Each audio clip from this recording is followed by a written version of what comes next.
Hi everyone, it's your boy Raspatas coming to you once again. Thanks for watching. Thanks for supporting me by watching and subscribing to my channel. I'm here again with my unsolicited opinion in sports once again this beautiful Thursday afternoon. I'm here with a journalist. I'm not too sure she's used to being asked questions. She's the one used to asking questions, and she's very passionate about women's sports. And I'm very privileged to have her today.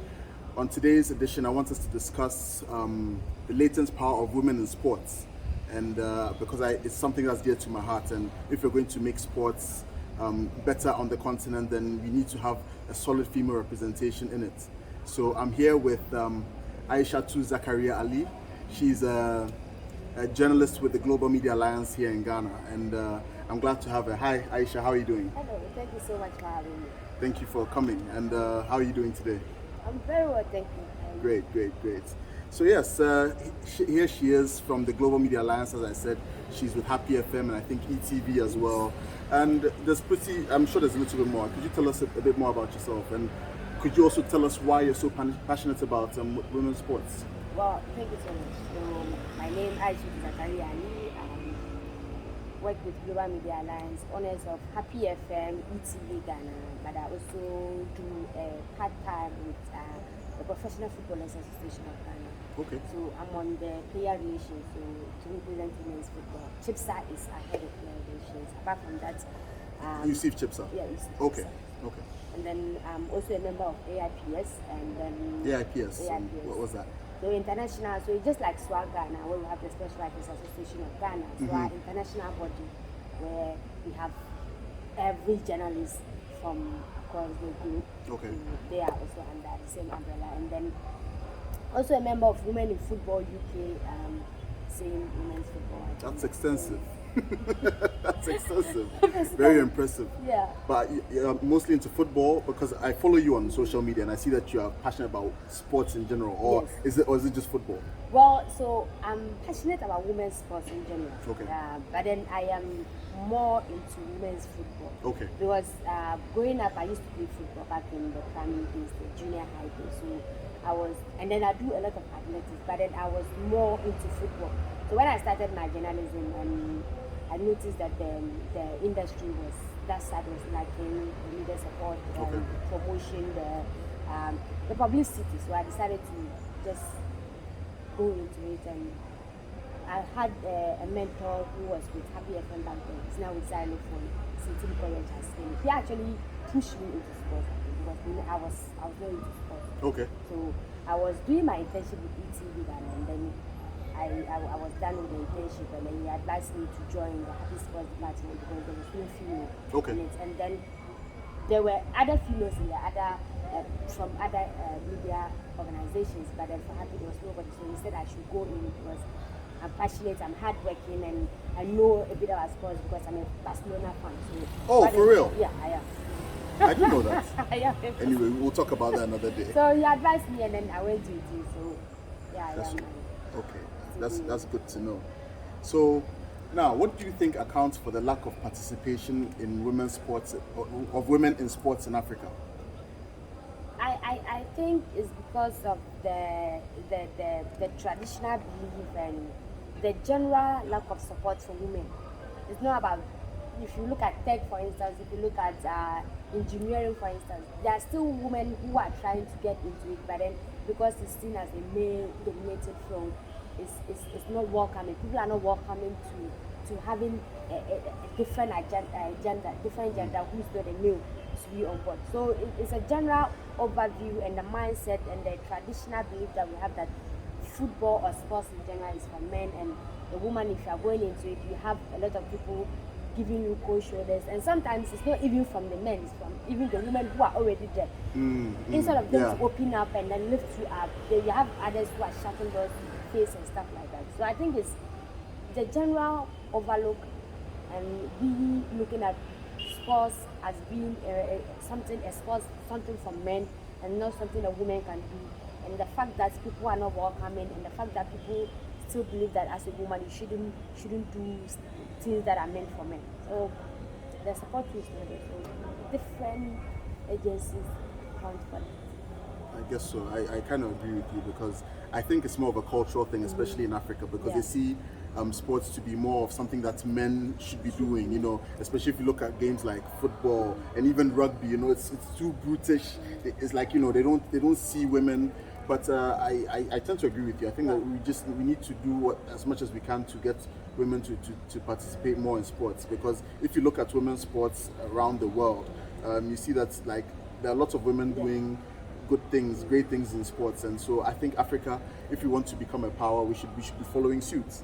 Yeah, because I mean, there was this girl that we celebrated back in 2018. I still celebrating her. Bukarama to have the life. She was fantastic during the Uruguay World Cup 2018. Mm-hmm. If you hear her speak, how she struggled when she started football. Mm-hmm. I mean, if the person is not passionate and the person is not determined, I'm telling you, like, Should have given up because she has to hide, wear this big hijab and not put her football shorts, gear. yes, Yeah. so that when she gets to the country, she'll be able to move it and play, because the mom was not open and about say playing football. The community itself, they were against it because you are a young lady, you are supposed to go to school, go into nursing, or become a teacher, get married and give birth and look after your children. Yeah. Football, wearing these short skirts and short trousers and shorts and then shorts and then wearing these and then exposing yourself and playing football is not something that you are supposed to do. And then others are thinking, okay, no man will marry you, you'll not be attractive, you'll not be able to give birth. I still can't understand where people get that notion from, that if you play football, any sports, if you participate in any sports industry, you can make it birth. It doesn't make any sense. It doesn't make any sense. So now, looking at the state of women's sports in Ghana, which African countries do you think that we should be looking up to raise our level, to raise our standards to? If you are talking about football, athletics, we can look at Ethiopia, we can look at Kenya. Mm-hmm. That's for Africa. If you are looking at football, unfortunately, you have to look at Morocco. I was thinking Egypt as well, but yes, Egypt, Morocco, Egypt, even South Africa. Yeah. Because for Egypt, they have made a conscious effort for clubs like Hilal to have an academy for girls. Yes. So you start grooming them, you discover them, you nurture them. There are people who are not born talented like Messi. People like Ronaldo. They have to work hard to get there. So when clubs like Hilal have started these kind of things, academies that they are grooming young, talented female footballers, or even discovering them, or even teaching them how to play football, then it means that the country have a blueprint and they have a target that they want to do. There's a general overview, there's a general plan for women's football. Then you have a country like Morocco. Morocco, when women's football started on a continent, Morocco were nowhere to be found. No, they weren't. Now you have a country back then, actually, the forces of women's football in Africa were Ghana and Nigeria. But it looks like right now Ghana is lagging Ghana, behind. Nigeria, then you had the likes of Equatorial Guinea, and then South Africa, Cameroon, then you have Mali. But they came later, because back then the African Nigeria, it was always Ghana, Nigeria in the finals of the Cup of Nations. But now it has changed. It's opened up. You have a country like Morocco, infrastructure-wise, they have been able to set up an infrastructure that they are able to invite Ghana to come and play friendly matches. Then they foot everything, they put the bills, the hotel, the accommodation, something we can only dream of over here. Yes. And then you have them, not just Ghana, they were able to invite Mali to come on board and come and play friendly matches. They were able to even fly back to Ghana with their under 20 side and their senior national team to play. They stayed in Ghana for more than 1 week. Play a double header friendly match with us. But unfortunately, we are still thinking or believing that, dreaming that we are a powerhouse when it comes to women's football. But then we don't have an infrastructure. No. There's nothing to show for it. There's no blueprint. The things, the talents. A lot of players are talented, but there's no direction. For me, I say this, and then a lot of people think I'm always criticizing the FA. What do I mean by there's no blueprint? What do I mean by there's no sense of direction for women's football? And I'm saying that, listen, if you ask me right now, I should give you the strategy. women football strategy for South Sudan that started with their women's league just last season. I can give it to you. If you ask for Morocco, same. But if you ask me right now as a sports journalist in Ghana, what is a 5-year or 3-year or just even a year women's football plan or strategy for Ghana? I don't have it. So I the truth is that I don't know where we want to get to in the next year, where we want to get to in the following year.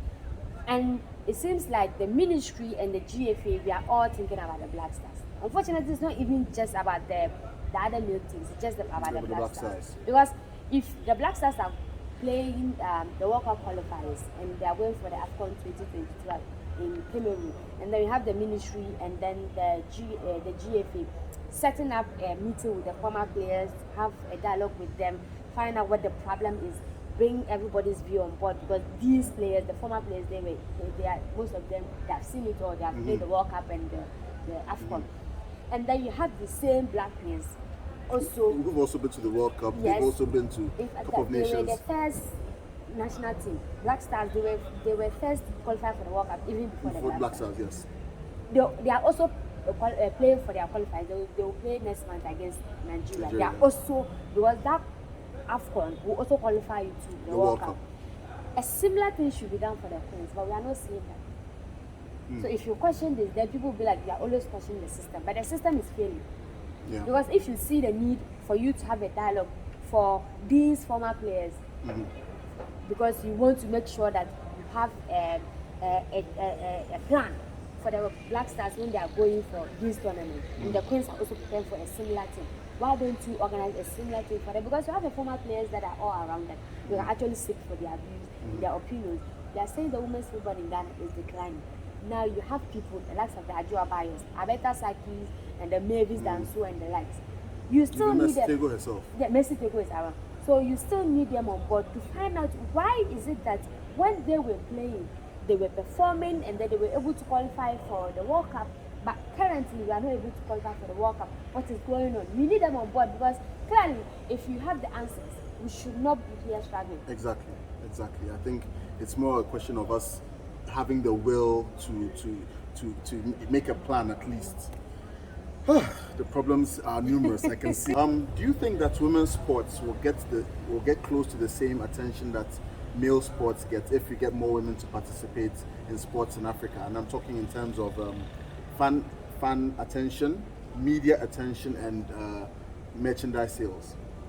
Well, I don't think so, because okay, let's look at it from more women participating. Unfortunately, we have a lot of women sports journalists in the country, but then you ask yourself, how many of them actually promote women's sports? You know, I cannot dictate to someone what the person's editorial plan should be, or editorial how will I put it? How the person should go about her business. Yeah, their business, or the news that they do, or the stories that they cover. I cannot dictate to them, okay, because you're a woman, you're supposed to cover women's sports. No, it shouldn't be so. But I just feel like if we have more women covering women's sports, it should be easier than men calling on men to come and cover. Because the point is that there are certain things that, as a woman, you feel uncomfortable even talking to your fellow women about. Yeah. But there are other women that they feel comfortable to talk to you about it. So if you have more women covering more women's sports, I believe it will at least get us closer to where the men's sports are. But I don't think it will get to the same level as the men. Well, maybe not the same, but like, do you think that you can probably be better than where we currently are, like, you know, or because, you know, if you look at women's sports, let's say in the United States, for instance, you know, they get quite a lot of attention, a lot of publicity, exactly. Yes, so I'm thinking that maybe if we can get like more women to take part in, you know, in more, forget football, let's even say athletics. If we can get more women to do boxing, you know, and probably compete and qualify for international tournaments like the Olympics, like I don't know, you know, in athletics, maybe the World Athletics Championships. Don't you think that they will start getting more attention? Yeah, it's true. They will. But the point is that for you to get more women when I say more women, now I'm looking at it from the athletes, not just the practitioners like sport journalists. Yeah, okay. I'm looking at the athletes. You can get more of them into the various disciplines. But the point is that before you can actually get them, you need to make the discipline lucrative. You need to put measures in place so that when a mother is allowing the daughter to come and become a boxer or become a footballer or become a tennis player or any other sport, the mother will be assured that, listen, my daughter at the end of the month, she will get at least 500 cedis. At the end of the month, my daughter will be able to, even if she's not able to get money to fend for herself, the equipment that she will need to train and then be able to qualify for these competitions, they are in place. Yeah, okay. Because before the Olympic Games, I posted there's this female boxer and then one from US. I've forgotten the name. I posted them on Happy, and they went to Senegal for the qualifiers. The kind of the ill treatment that they were subjected to, I was so disheartened because Ill treatment by who? The federation, because they slept at the airport. The Ghana Federation. Yes, Ghana Boxing Federation. These athletes slept at the airport. Yeah. Unfortunately for them, they didn't want the news to come out. But then one of the athletes that she's from US, I think doctor, she's a doctor actually, Retta or something like that. I think I remember her. Yeah, she actually was very vocal because of course, this is not what she's used to. Yes, she's used to the best of treatment. Now she's here to represent the nation, and she doesn't understand why she should go through all this ill treatment. And then the news came out, and then thanks to one of the journalists who cover boxing, so Jojo Epson actually spread the news. And if you see this athletes sleeping at the airport because there was problem with accommodation for them and there was miscommunication, I'm like, but why are we treating them like this? This is someone who is a doctor in the US. Exactly. She's coming to compete for Ghana. It's not like she's lacking something. Do you think she will actually advise any Ghanaian back there who is actually good that the person can come and then win medals for them? She will never advise that person, oh, come and compete for Ghana. Or even her own daughter or even sibling, she will never advise it because of the I think that it's even neither here nor there that she's from America. Nobody deserves this kind of treatment. But plain and simple. The point is that those here in Ghana, they are used to it. And they have accepted their fate that the system is failing us. And we have no option because the point is that you just endure. Yes, you endure, you pick your own car, come and train. The training equipment, you don't even have it. So you come and train, hoping that when you qualify, then you go to Olympic Games, you go and do well, get a little bit of money, and then you are able to sort yourself out. Or even get a sponsorship, travel abroad. That is the aim. Because here, there's nothing here for you. So we can get more women into these sports activities. But the point is that we need to put in measures. We need to make it lucrative. You need to make it to look like a business. It shouldn't be something that is for entertainment. Because if you are treating the men's sports, men who are competing in sports as business people, look at the current bronze winner. Samuel Techi.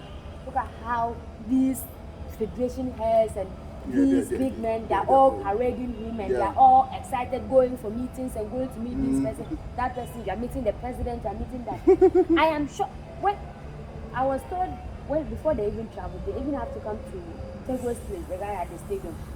They haven't paid him yet. They are still owing the man. So, yes. So imagine if we were able to give these players or these athletes the best of preparation. Can you imagine the number of medals that we get? Yeah. The point is that these women, unfortunately, women are very fragile, and there are things that women need that men don't need.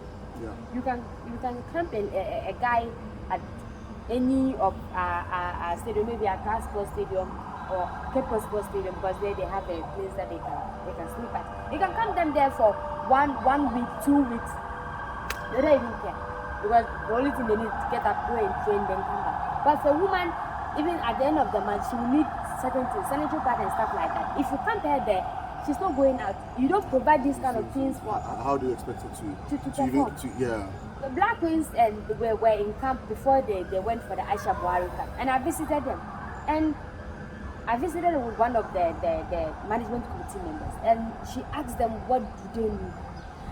Personally, for me, I was hoping that they would ask for maybe training equipment, because for platform there's nothing, but they just get up, go and train, jog and come back. But these girls were asking for food. Why should a national team player ask for food? She's asking for food, and that they need eyes so that they'll be able to nurse their injuries and be able to recover. And why?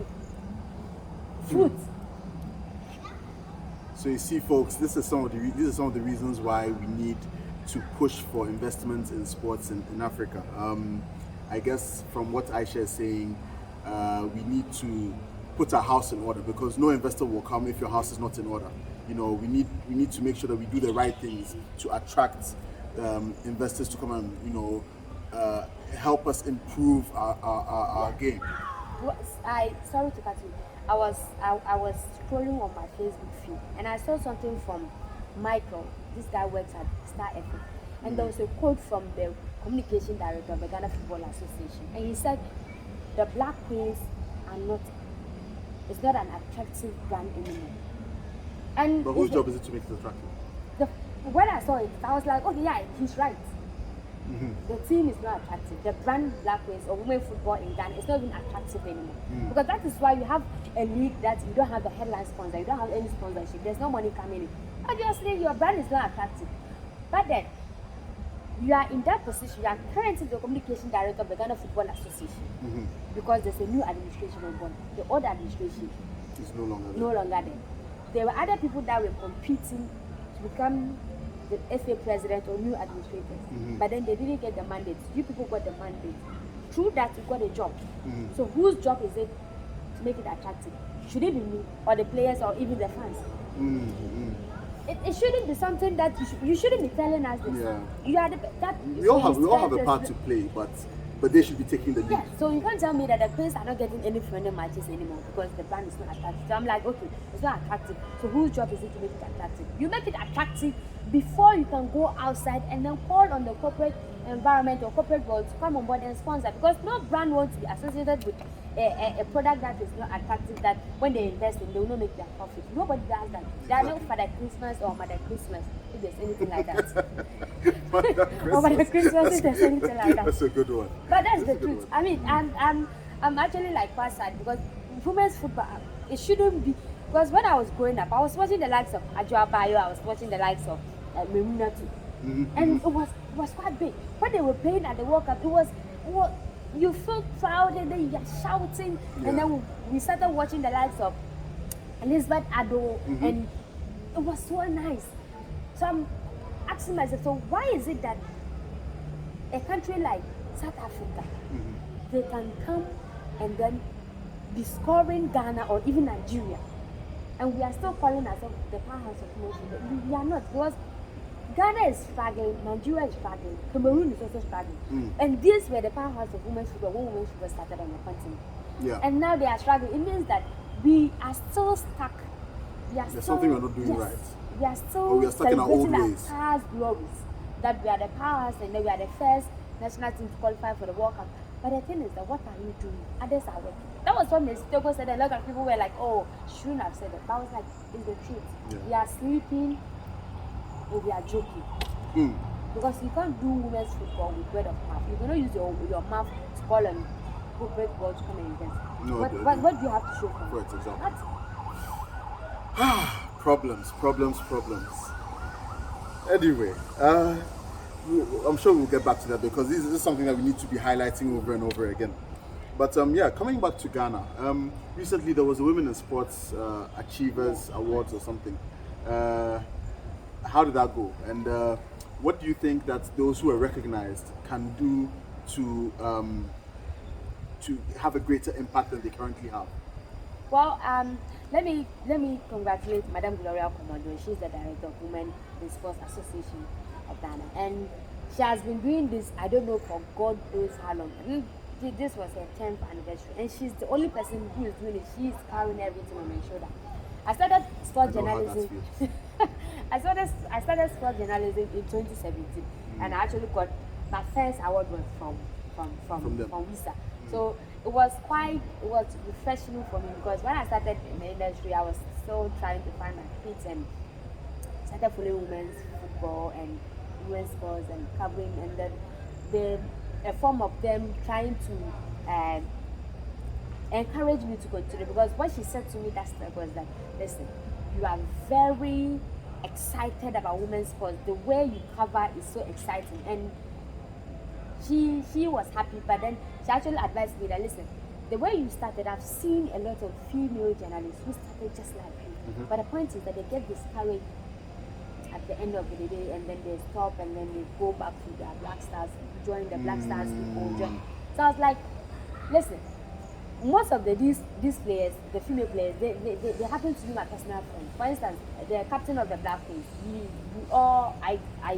I grew up in the same neighborhood with her. Okay. Not actually grew up, but I came to Accra and I live in the same. So she's quite big at our hood. Everybody knows her because she used to play at the Gata to Gata, and then she's still big there. So I get to know this place, and they're my friends. So I told her that, like, I know this place, they're my friends, and the kind of things they tell me is so disheartening. I don't think I will leave it. And I told her that, listen, every day, every year, when she's about to organize it, she call on people to come and sponsor, come and support. It's not even about just the money, but just come on board. If you have products, these athletes, when they award them, they should have a little bit of something that goes with the citation that they get. And she's not getting the support that she needs. And it is quite sad, because that's the only award that we have in the country that celebrates women. So you expect that a lot of corporate world will come on board. But then again, I mean, people don't think sports, women's sports, or women's participating in sports is something that we should invest in. But she's trying her best, and she and the board members, Elizabeth Kane, I know her, and Joyce Mahama, they're all trying their best to project still, women even in sports. still hold the front together, because it's not easy organizing an award every year. And the awardees, I was so happy when I saw some of their names, because I believe these are athletes that they have been trying their best for the country, that I don't think they're getting the needed recognition. Because if you're up for an award against the men that get a lot of publicity and recognition, obviously nobody will vote for you, or nobody will even mention your name to be awarded. So it was quite good. I can only hope that next year we get a lot of corporate institutions coming on board and help, even federations coming on board to help with one or two things. I mean, it's our own. This is the little that we have, because other countries, they make it big and stuff. So let's hold it together, hoping that it shouldn't be just on one person's shoulders. So if the person is no more, God forbid, what happens? Yeah, what happens? It's been a very, very lively conversation. Lastly, what is your vision for women's sports in Africa? That's not big. Women's sports in Africa. Yeah, just briefly, like, what do you think? How do you want to see women's sports in Africa, or even in Ghana? I want to see women's sports treated with respect. It's just that. Very important. It's just respect. Very important. Because I believe that when someone respects you, the person will not hurt you. The person will not do anything to disgrace you. The person will give you the needed support. And not even if it's not the needed support, the person will give you at least a form of a conducive atmosphere for you to flourish. Right. So treat women's sports with respect. I will be asking for too much if I tell you that treat Black queens like the way you treat Black stars, or treat Winifred into me like the way you treat Christopher, Christian, Amwa, the other male. But my point is that just treat her with respect. Respect the fact that she's talented. Respect the fact that she's representing the nation. Respect the fact that she's putting her life at stake to lift the flag of Ghana high. And respect the fact that she's actually good at her job. And respect the fact that she's a woman and she thinks and she dreams it fit to do this thing. Just respect the fact that she has the right to do what she's doing. And everybody, she has the same right like everybody who is doing the same discipline that she's doing. It's all about respect. Because if you respect women in sports, if we respect women doing sports, then most of the things that we are doing, it won't happen. You will not see Amapele, Elizabeth Ado tweeting, and then FA will be telling her there was gross disrespect, so they shouldn't follow you. The point is that if you respected her when she was calling you back to, when she was sending those formal messages or calling you, you will pick up. Because I don't think if the day are you, force you will not pick, you will pick a lot of excitement. So treat everybody with the same respect, because I believe that everybody deserves that respect. You want people to respect you. Respect is earned, you don't demand it. Absolutely. Treat everybody with respect. I totally agree with that. Aisha, it was lovely having you. Thank you so much for being here. And yeah, if you want to follow Aisha, she's on social media. I'll put her links out in the description below. And also, we spoke about Al Hilal and how they are doing women's football. So maybe you would want to read a bit more about that. So I'll put some links up for you to research more about them as well, so that we can use that probably as a blueprint for getting our football or our sports in order. Thank you so much for being here. I hope you liked the video. If you like it, please like the video, share, let people have a view, and also don't forget to subscribe. It's really good to be here, and I'll be back with you next week at the same time, and I may even come to you before that with an edition of the Offside Call. Thank you very much. Have a good week, guys. Take care.